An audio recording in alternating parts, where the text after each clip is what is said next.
Hello and welcome to DFS Coach Talk. It is Friday, February 5th, 2021. I'm Andrew Hansen alongside Joe Sarvati, who is affectionately known as Coach. And I wasn't going to mention it, but now I'm forced to, Coach, because right before we started, you mentioned that it's Friday, February 5th, three F's. It is Alliteration Friday here in the NBA. We've got the Pelicans and Pacers, Timberwolves and Thunder, Celtics and Cavaliers. So there you go. Fantastic, man. I love it. I do too. It's an exciting slate here.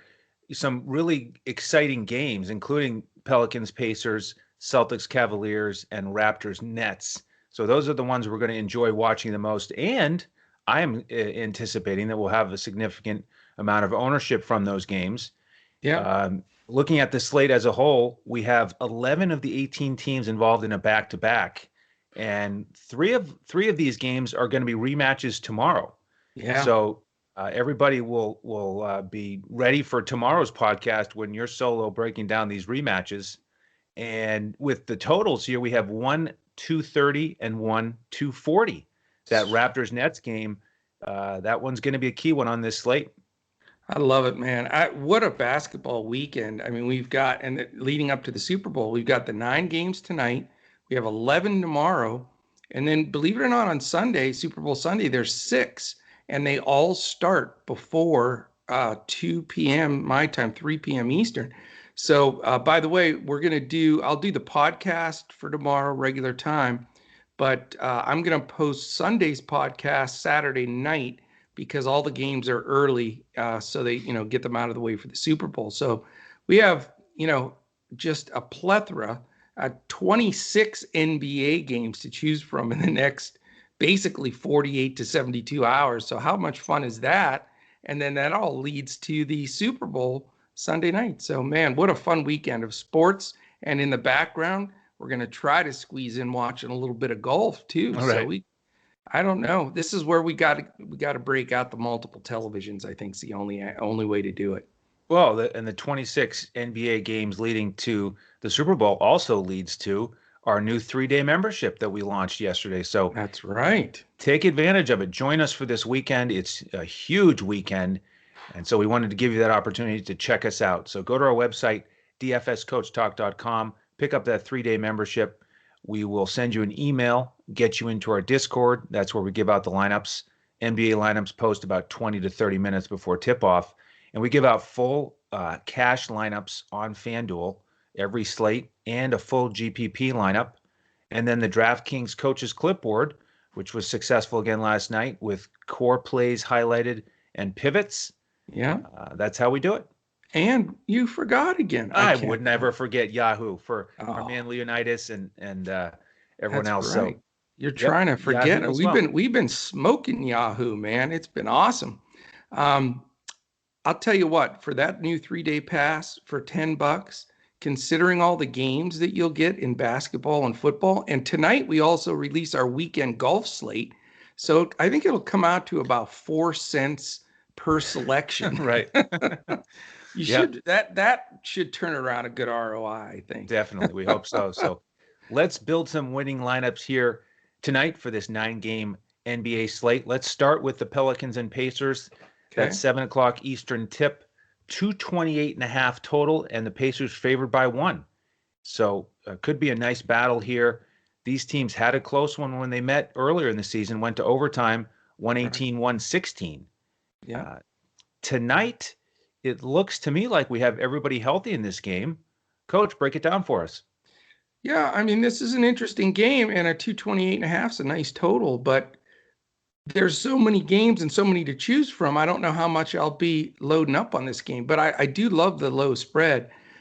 Defensively, the Pelicans are 23rd and Indiana's 15th. So it's not like they're really stopping people, but pace wise, it's the same thing, right in the middle of the pack. They're 18th and 12th. So, it's there's certainly great buy up options here. I mean, Sabonis is playing all-star basketball. There's no doubt about that.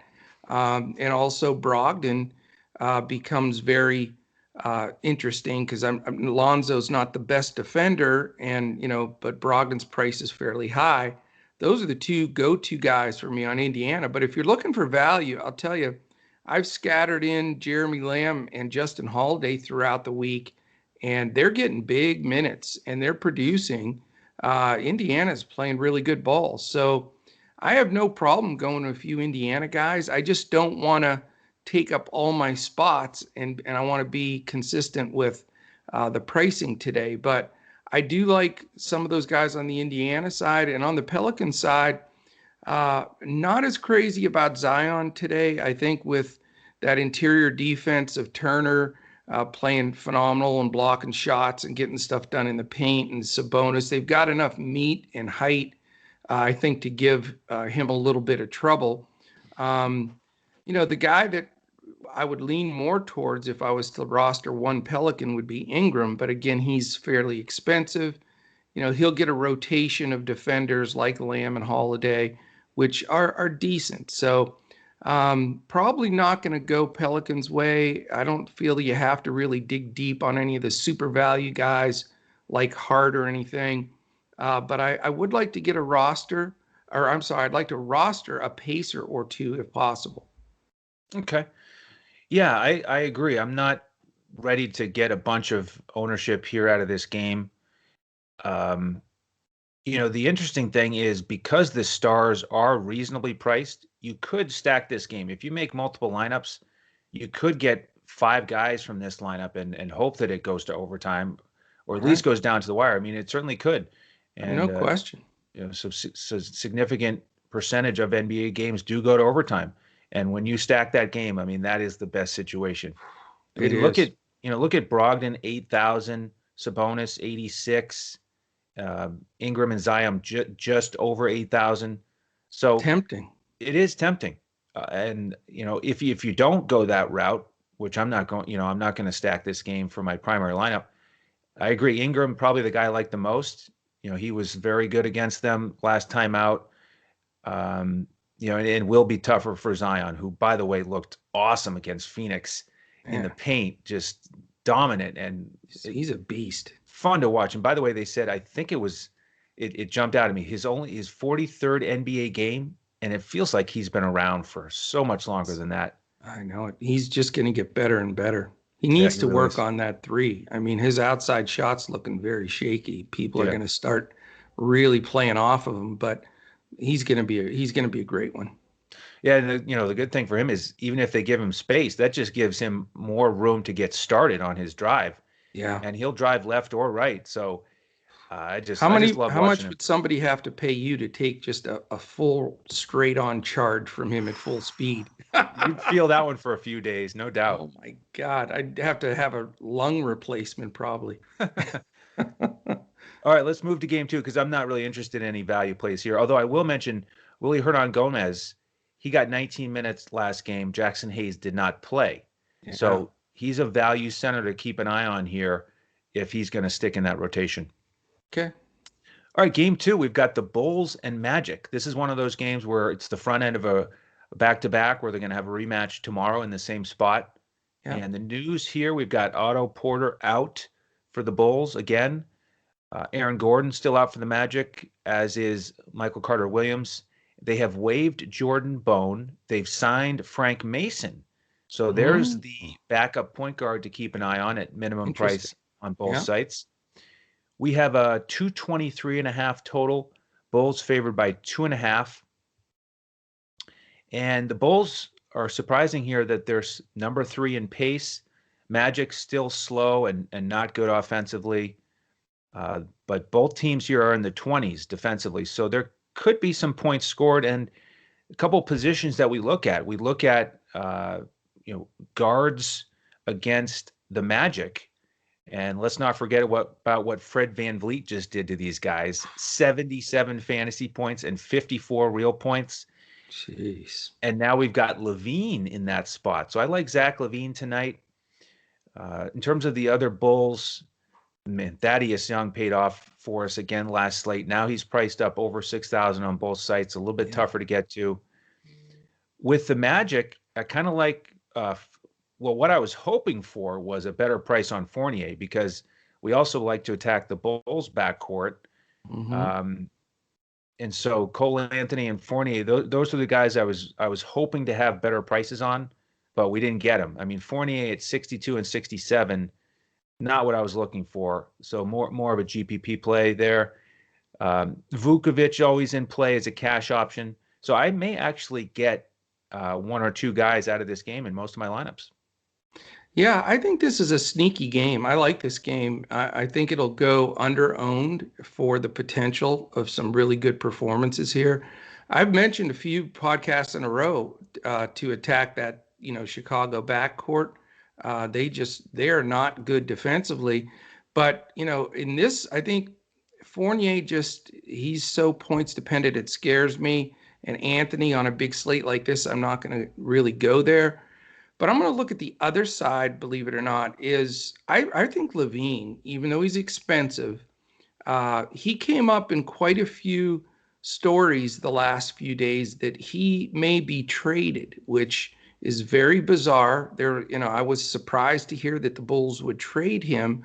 Not sure what the motivation for that is, unless they're just they think they can get a huge haul and rebuild. I don't know, but man, if he's on the trade block and they're gonna, he's gonna step it up, and maybe he knows this is his chance to get out of this, lousy Bulls team and get with somebody that could win it.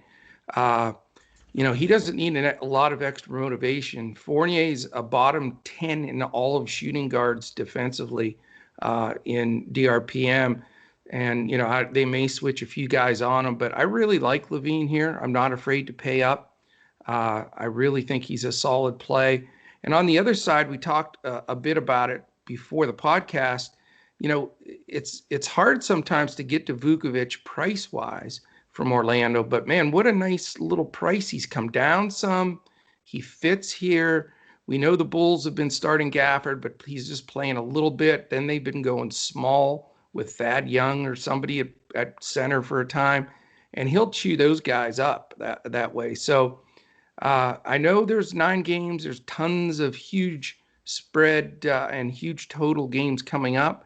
But, man, my goal right now is to come out of this game with Levine and Vuk.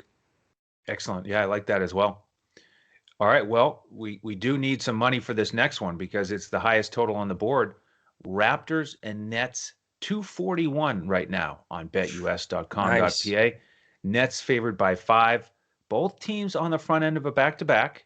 Yeah. And the news with Toronto is that OG Anunoby is still out. Everybody looks to be good to go with Brooklyn, and they have signed Iman Shumpert. So he's available now. Yeah, the guy I couldn't think of his name on the Right. podcast. Here he is. So big game here on this slate, Coach. What are your thoughts? This game is incredible as far as the potential here, but it's also going to be over-owned, and these guys are very overpriced. So it's hard for me to just, unload on this game. I think a lot of people are going to use, north of 50 to 60% of their salary on this game. And I understand that. I mean, Brooklyn hasn't stopped anybody. We talked about it last time. They're on a historic pace offensively and, unfortunately for them, on the defensive side as well. So you've got to consider it. This is, if you notice, and we've done this for so long, my patterns. I almost never points chase. In fact, if somebody has a huge monster game like Van Vliet, I'm almost guaranteed to fade him the next day. You know how I do with that. I think that's one of the biggest rookie mistakes. And because there's so many new people coming into DFS, is they'll see somebody have a monster game and they'll points chase that very next game, even if it's a average player. And that's such a massive trap that people fall into, and they got to remember some things happen between that last performance in this game. Like that guy used a phenomenal amount of energy and played tremendous minutes to get to that number. I mean, Van Vliet set the franchise record with 54 points of any Raptor in history. We're talking Vince Carter, all the big boys. So, to do that, you have to expend a lot of energy. Secondly, in preparing for this team, Brooklyn, even though they're bad defensively, they know Van Vliet is hot. They know that, he's a guy they need to stop. So they'll, I'm sure, talk about it in their walkthrough to key on him and not let him go off and keep up that pace. So I wanted to remember or remind people of that because it's, I think a lot of people will default right to Van Vliet. I want to go the other direction like I normally do. And I like Lowry better. I like because he's cheaper. I think that he's fresher. If he gave up a lot of shots in that fourth quarter to feed Van Vliet to get that record. And if you saw him after that game, it was sheer joy that he had for Van Vliet. Did you see in the locker room when they sprayed the bottles? I mean, it was just really cool. And Toronto had, he's a great teammate. I think they have a good situation though, even though they're not winning a lot of games. But because Irving's defense is so poor, again, he's a bottom 15 guy in the league for point guards, DRPM. So I like the correlation in this game is going to be very simple for me.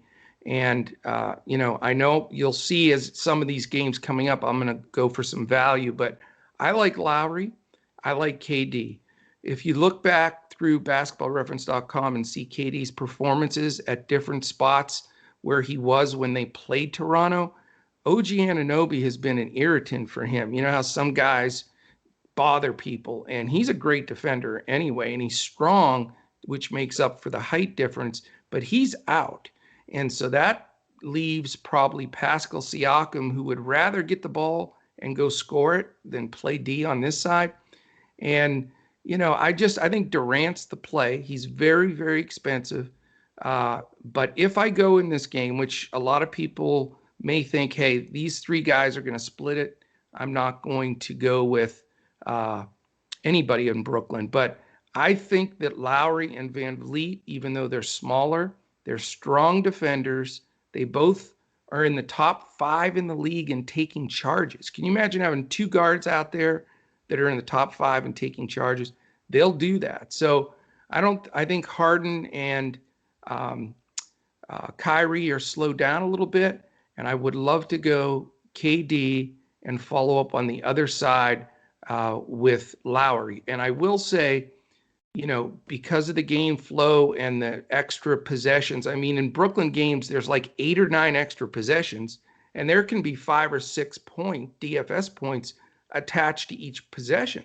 So if you're talking 55 to 60 extra points, you've got to look at the ancillary guys, like Joe Harris and all these guys that are, priced well. And I know I went really long on that game, but I think it's going to be the key game of the night for people who are either going to load up on it, fade it. I want to cherry pick it with the guys I mentioned, and I think that'll be a real slate shifter right there. Yeah, I agree with a lot there. I do prefer Lowry here. He's my favorite play in the game, and he quietly had a triple-double in that last game while Van Vliet was going off for the points, and he's got that good matchup against Kyrie and Harden.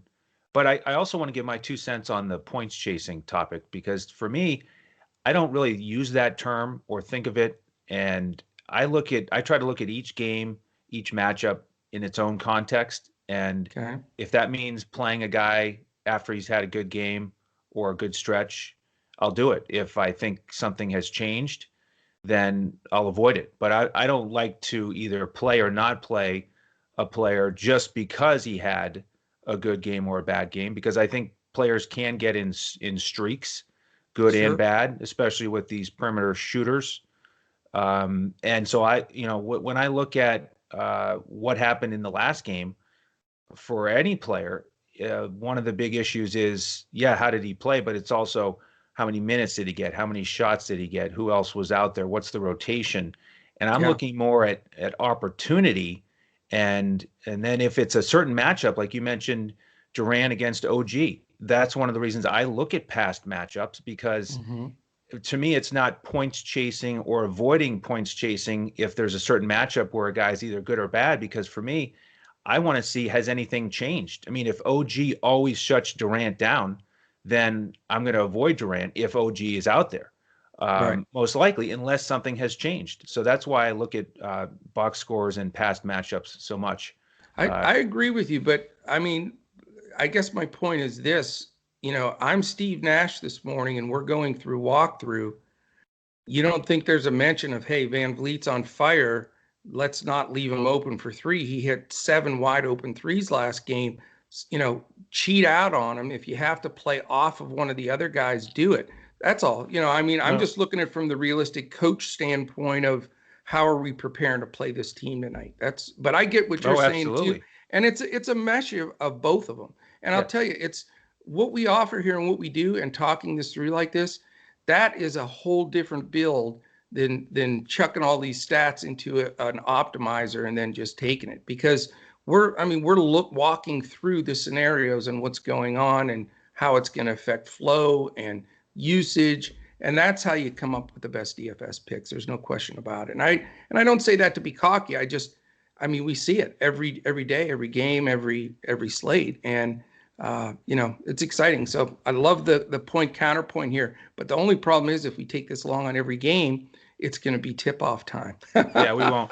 But I also want to say I agree with, looking at game plans in every sport and how coaches adjust to recent performances, I think that goes into it as well. But with this one specifically, with Van Vliet, the other thing is if it's Kyrie or Harden on him, are we really that scared about those guys' defense? I think Van Vliet can beat either one of them. He's certainly quick enough to get around Harden. So I think he can still have a solid game, even if they do focus on him, especially with this, high pace. They're both top 10 in pace. So there's going to be a lot of possession. So I think he can get it done. But with all that being said, I still do prefer Lowry tonight over Van Vliet. Don't be surprised if Brown doesn't start out on Van Vliet. Just a wrench to throw in there, and they'll put Harden on one of the bigger guys. Possible. If he starts, that's certainly possible. That gets me to the other topic here about the bigs. What happens with Brooklyn? We spent a lot of time on that last game, and they decided to use Jeff Green and bring DeAndre Jordan off the bench to guard Zubats. What do they do here? Maybe DeAndre Jordan starts tonight against Baines, and then Green comes off the bench and has to deal with Boucher. And I mention this because you've got some, value priced opportunities with Baines and Boucher. They're both in the mid 4K range on both sites. But I'm a little bit nervous about that situation because I don't know who's going to start and who's going to get how many minutes, because Baines has been starting and getting a lot more minutes. Boucher has seen his minutes drop, but maybe that changes in a game like this, because if Jordan starts and only plays 20 minutes and Baines does the same, and then Boucher is playing when Green is playing, then this might be a chance to get Boucher all of a sudden back in the mix at a good price. Well, his price has plummeted, but for some reason he's in Nurse's doghouse a little bit because he's had a few games with 13 minutes. And so it's a risk on a huge slate like this. I look at it as a timeshare, and you know me, as soon as I smell timeshare, I want no part of it. But, you bring a good point. At least we don't have to worry about Reggie Perry. He's swimming with the fishes down in the G League. Down in the G League. Yep. Absolutely. All right, Coach. Game 4, Bucks and Cavs. The other 7:30 tip, and I'll get through this one quickly. Yes. Big favorite here for the Bucks, of course, 10.5. Over under 226. This is another situation where they're going to have a rematch tomorrow in the same place, and I'm looking at this as an opportunity for the Bucks to just sort of mesh their minutes together, have their starters play 28, 29 minutes. Everybody gets a lot of run. That's what happens with Milwaukee and Coach Bud, a la Coach Pop, and I think this is the perfect situation for it. Yeah.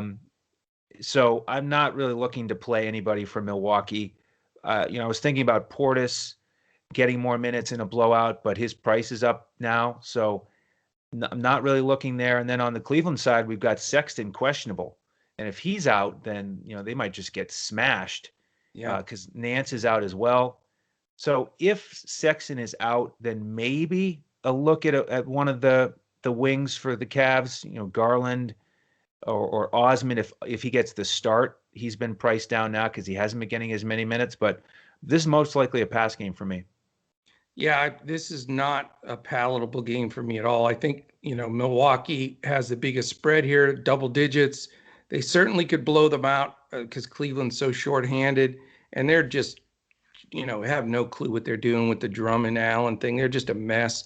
I mean, they played decent ball, and they won some games they weren't supposed to win, so I'll take my hat off to them for that. But I don't like this game. if Sexton sits, Garland's tempting, but he does get that dog Drew Holiday defense on him. Um, just, their average defense, Cleveland is the fourth lowest pace, which will drag Milwaukee down a little bit.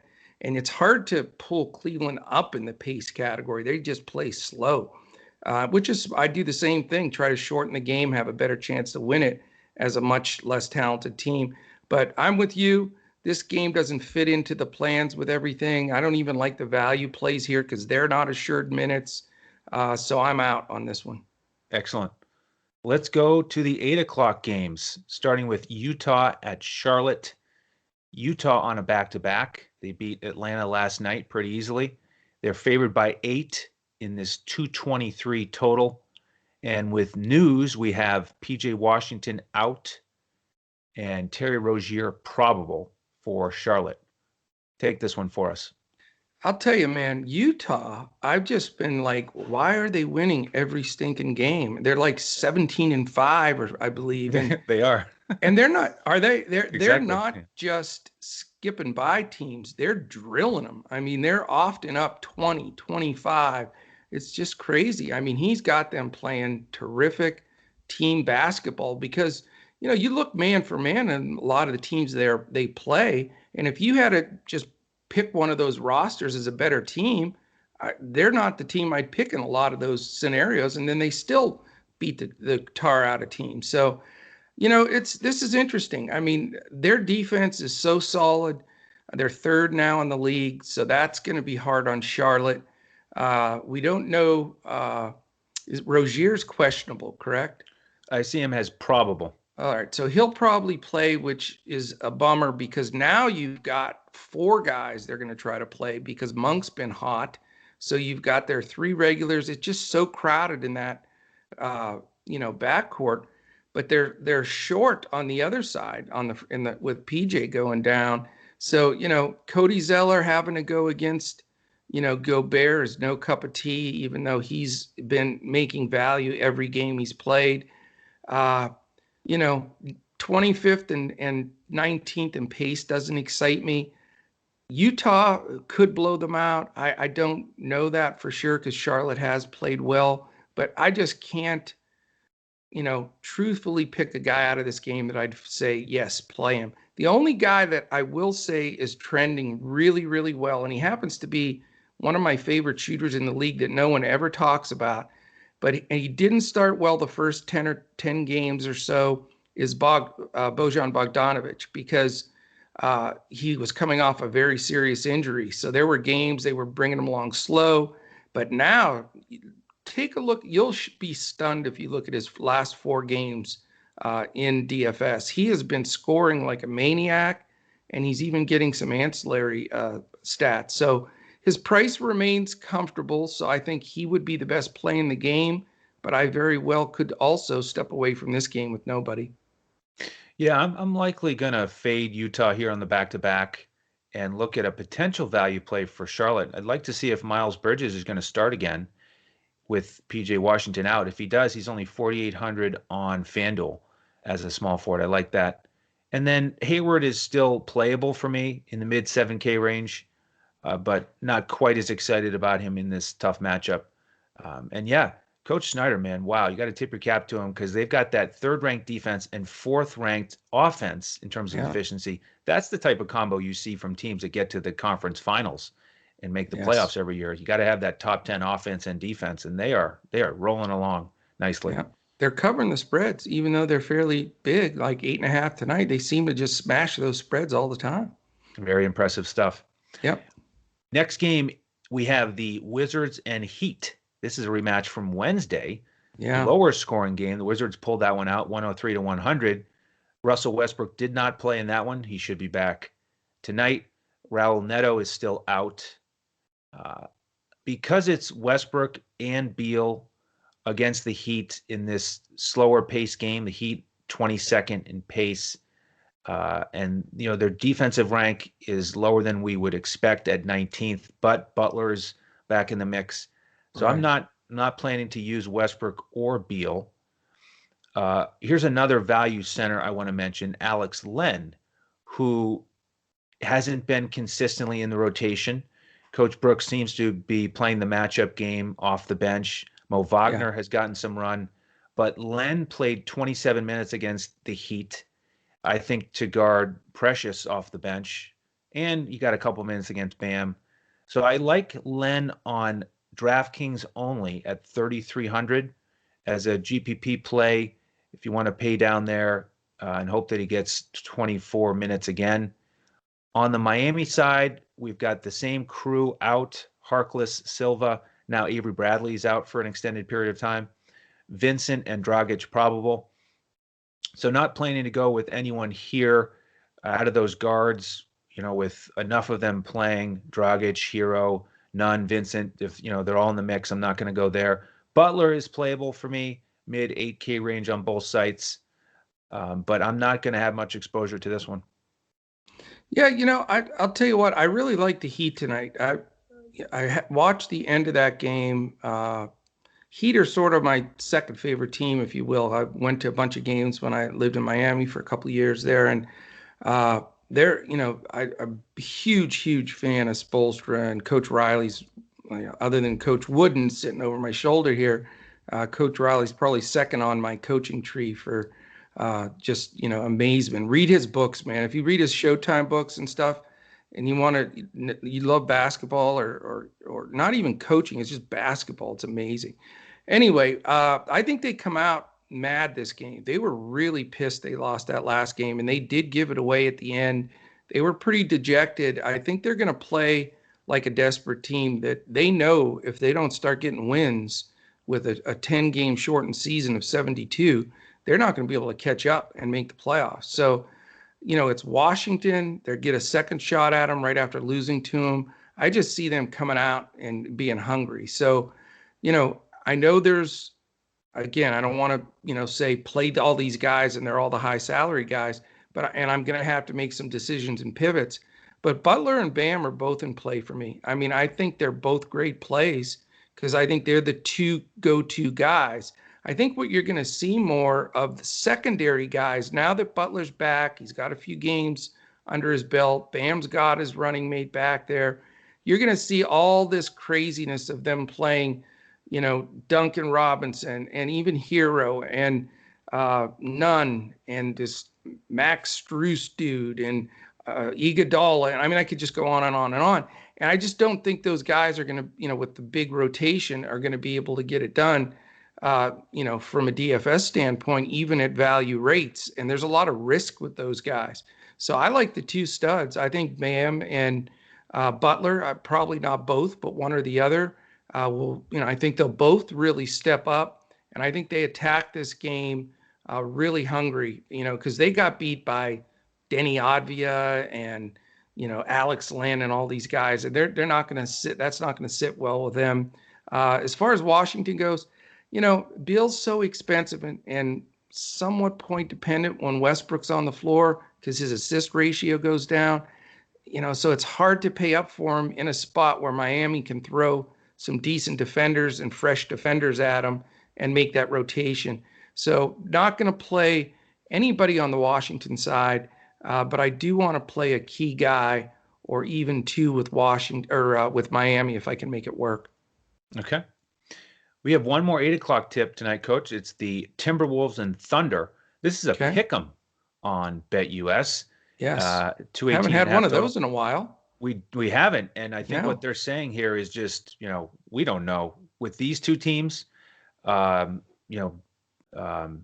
trying to do anything they can to make it interesting so that they get more than 6 viewers, which will be like the moms of some of the players, I think. This is a stinky game. Yeah. Some potential value, though, that I like. So in terms of the injuries, we've got Cat still out. Yeah. Wancho is questionable. D'Angelo Russell, questionable. Naz Reid, probable. And with the Thunder, we have Shea and Lou Dort out. Yeah. So, any value that you like here? I love it. It's, DFS was invented for games like this that really, we say you look at the game for face value and it's like, oh my God, what a terrible game. This might be a key game because this is where I can scoop my value to get some of my guys like Bam and Levine in there. I mean, My eyeballs immediately go to Diallo and Baisley for Oklahoma City. I think those are the two guys that step up and can smash. Diallo's explosive, man. And I think more ownership may go to Maladone. Everybody's excited about that guy, and he's okay. But I just think as far as ceiling, I'd like Diallo, and Baisley just gets better every game. I really like that kid. If he can start making some outside shots like he has been and he did in the last game, I mean, he can jump over the backboard, and he gets rebounds, blocks, steals. He's quick. I think he's a great value, and I think you'll see his price start leaking up more and more. So those are the two guys I look at there. On the Minnesota side, D'Angelo is questionable, and that creates if he doesn't play, then you may want to go with Anthony Edwards, who's sort of becoming a volume shooter now, and his price is still good. And then there's a few guys that are getting more minutes like Nas and such with the short stack guys. But, I could see myself grabbing a couple Thunder and possibly even Minnesota guy just as the value guys that can help make it work. And it's 220 total. That's not embarrassing. So it'll be interesting. What do you think? Yeah, I like these Thunder guys as well. Diallo and Baisley make a lot of sense to me. I also like Maladon, still cheap, and we know the Timberwolves are bad defensively. They're 21st. Yeah. Not scared of D'Angelo Russell or anybody else there. Rubio, he's lost a step, so I like those starters. We'll see if Justin Jackson gets 30 minutes again. That's what he got last game when Lou Dort went down, and he's a cheap option. He'd be the fourth option for me. He's 3,200 on DraftKings. I'd rather play Janet Jackson. Yeah. Justin Jackson. Sorry, Justin. He's an ex-Maverick, so sorry. Yeah. But all four guys there are the ones I'm circling as potential value plays tonight. But certainly Maladon, Diallo, and Baisley are my favorites. And just not quite as interested on the Minnesota side because I think Russell's going to play. He had that questionable tag last game and played. So I'm more likely to focus on the Thunder. I don't blame you. And if for our 20-somethings, if you don't know who Janet Jackson is, it's Michael's sister, and you call her Miss Jackson if you're nasty. Look that up. Yeah, well, I mean, Super Bowl weekend, we had the wardrobe malfunction. So, yes. Yeah, I'd be surprised. Yeah, I guess you'd have to be in your 20s to not know who Janet Jackson is. It's I guarantee you there are several people thinking, what are you talking about? Move on. All right. We're going to move on to the Pistons and Suns at 9:00. Shane's Pistons are 5-16, and Okafor's out. Shot at Shane there, 5-16. Well, ouch. I'm commiserating with him. I mean, it's painful. And now Okafor's out. Ellington's questionable, so he might not watch this game if Okafor's out. On the Suns side, we have Cameron Payne out, Crowder doubtful to likely out, and Abdel Nader questionable. Let's see. Is it your turn to break this one down, or do I get this one? I'll go because it's going to take me like 8.6 seconds. First of all, Phoenix is playing Detroit. When Phoenix played Dallas the other day and Booker hit that game-winning shot, speaking of Sugar Shane, I got the old text, Mavs got booked, and that stung. So he better hope Booker doesn't get hot against the Pistons because there will be a repetition of Pistons got booked coming, Shane, if you're listening. I don't like this game. 24th and 29th pace, just spread out with Phoenix. You can always talk about Grant. He's always in play with his dominance, but I don't want to spend that money, so I pass. Okay. Yeah, I'm not going to go with Phoenix with all the three studs playing, even though the Pistons are poor defensively. But I am interested in Grant. I like his price, $7,068 on FanDuel. And he is tough, I have to say. Yeah, and Crowder, one of the potential defenders, likely out. I mean, I know Mikal Bridges is solid, so he could give him some trouble. But I think at that price tag, he's worth a look. I think they're going to run the offense through him as they always usual. do. But Phoenix is the second slowest team. That's what scared me. Yeah. All right. Last game of the night. This one is Sweet. exciting. Celtics and Clippers, Yeah. 10 o'clock tip, 220 total. Clippers favored by 6.5. A lot of news in this one. Unfortunate that we get these two teams and we don't get Marcus Smart or Patrick Beverly Oh, getting after it with each other. They're both out tonight. they'll find a way to argue on the sidelines, I'm sure. They'll get Exactly. teed from the both will get teed from the bench. Right. With Boston, we also have Jaylen Brown questionable. He hasn't missed a game all year. And then Peyton Pritchard questionable. They said on the broadcast that he almost was ready to play against Sacramento, so maybe he gets back in there tonight. We Yeah. also have Kemba back after he sat the last one out. So, this is big news for me. If Jaylen Brown is out, then Kemba and Tatum get a huge bump. I like Tatum anyway, the way he's been playing. Almost had a triple-double against Sacramento. He was handling the ball a ton without Kemba, but I still think he will be the focal point of the offense. Big surprise, even if Kemba's out there. But with Kemba, I haven't been playing him much because of the minutes limit, but he did get 30 minutes last game. Should be Yeah. rested here. Really good price, especially on FanDuel. Gets Reggie Jackson defense. So Kemba's in the mix for me, and I'm going to like him a lot more if Jaylen Brown is out. With the bigs for Boston, I want to mention that if you haven't been paying attention, they have been going with two bigs lately, with Tristan Thompson and Tice in the starting lineup without Marcus Smart. Right. And those guys have been playing pretty well. They did well against Golden State. They did well against Sacramento. Tristan Thompson had a double-double. And listening to Coach Stevens after that game, he indicated that it will just depend on the matchups.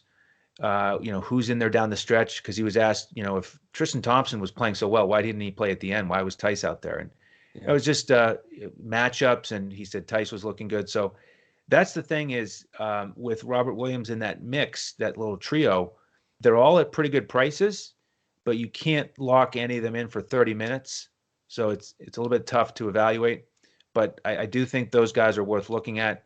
And then on the Clipper side, I do like Reggie Jackson on DraftKings at 4,900 in a bounce back spot. He'd had a dud against Cleveland, but they just seemed to be defeating Paul George that night, who was hot.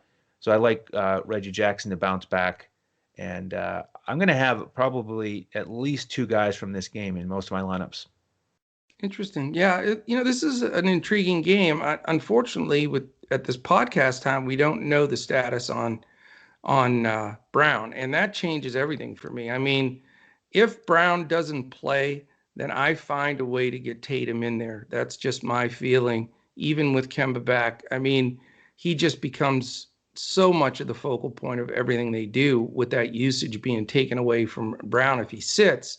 So we really have to have that news. And if I use Tatum, obviously, one of my other guys is going to get bumped of the higher salary guys. But if Brown plays, the only guy from Boston I'd even consider here would be Kemba, because he does, like you stated right on the nose there, he doesn't have to deal with Beverly defense.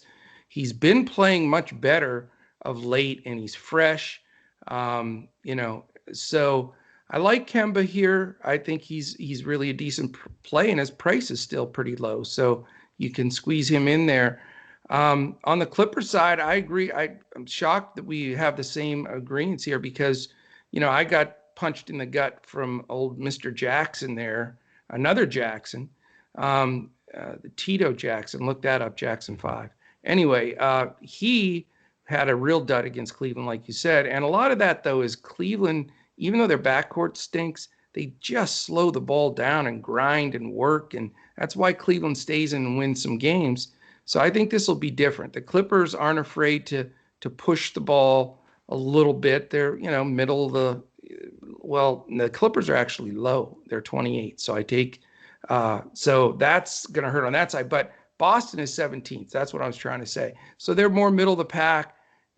Give Jackson, he needs some space. He needs to be, to accelerate. That's where he gets his buckets inside. And, if they are leaning, I think with Kemba playing, his defense rank isn't good. I think that helps Jackson.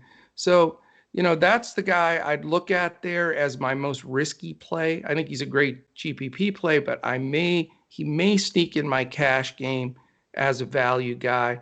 I don't like the big dogs from the Clippers here. I just think Boston has enough rotation and good defensive scheme to at least slow them down. And let's face it, in games like this where there's no true positional disadvantage or advantage, it's very neutral.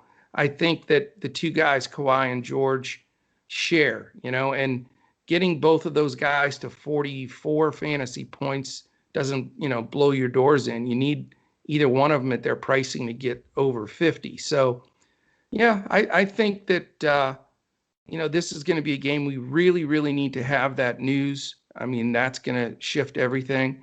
And then, try to get a couple value guys in.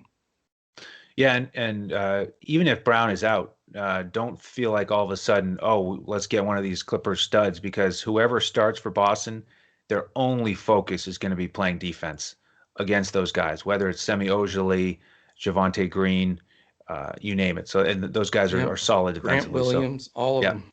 Yeah. All right. Well, there's our 9-game slate. We've had a fun time breaking it down. Hope you've enjoyed it.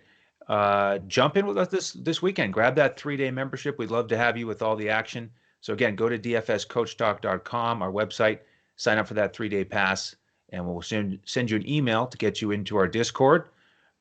While you're here, if you're on YouTube, we'd love a thumbs up and subscribe to our channel.